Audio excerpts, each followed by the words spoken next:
These blocks had been council construction's constructs in the sick optimism of city planning that ruined my capital in the 60s, thanks. And they looked awful.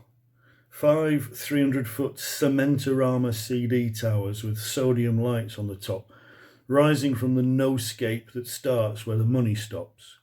At night, from the 17th floor balcony, they were ghostly, especially after half a bottle of Jim Beam and 5 minutes of wondering if you were going to throw yourself off.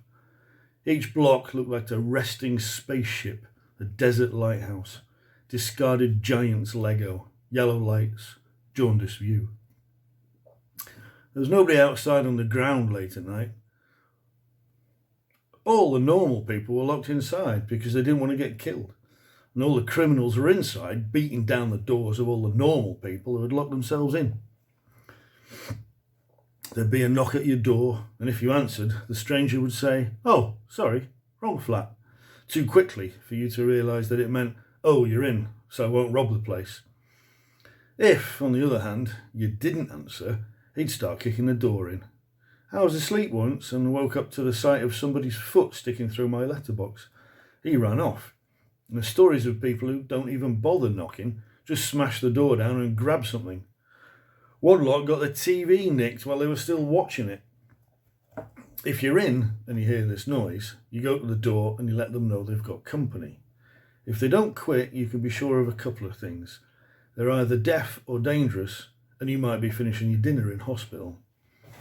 All thoughts of an Englishman home castle are now revealed as a... What the fuck are you doing? Thanks. You fucking ruined that. Fuck off. Get out.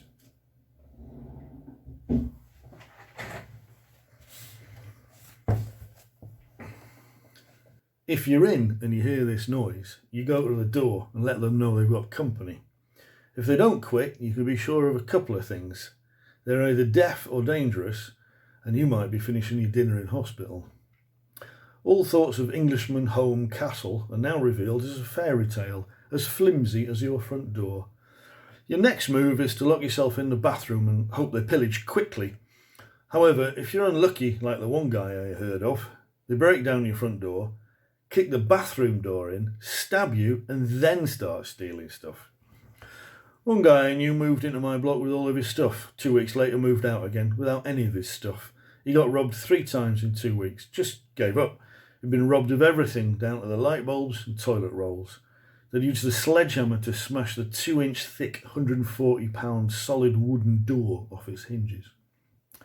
So when I got the flat, I stuck an iron gate in front of the door, 120 quid, 6 feet high and cast iron, countersunk into the solid concrete door jamb, so the deadbolt shoots straight into the wall. I strutted around like a king inside my castle with the drawbridge up. Then I found out you could open them by jamming a cold chisel into the space between the lock and the frame and hitting it so the entire gate shifted 1 inch east and just swung open. Bargain. After that, I cowered like before, except I was 120 quid further into the bank. The guy next door, kind of Australian SAS squatter, he had 2 front doors, one flush behind the other, one swinging in and one swinging out, which he seemed to think was pretty safe. He used to open squats for people by going up to the inhabited floor above and abseiling down to the balcony below. What he's doing now with such various talents, who knows? Other people actually put squat doors on the front of their front doors, a huge sheet of steel bolted flush to the concrete wall so you couldn't get at the hinges from the outside, with a letterbox slit in the centre. You opened it by inserting a 2-foot steel bar angled at one end into the slit until you found a catch and tripped it. The council used these to stop squatters entering flats. The estate, did I tell you, was condemned, and they were decanting council residents to less hellish hellholes and letting the flats out to the college on short-term contracts until all the real people had gone and they could dynamite the lot. Towards the end, the council stopped letting out to students when a flat became vacant and smashed up the bathroom, ripped out the plumbing and the lecky to make it uninhabitable instead, and stuck a squat door in it. This obviously didn't work because uninhabitable means different things to different people.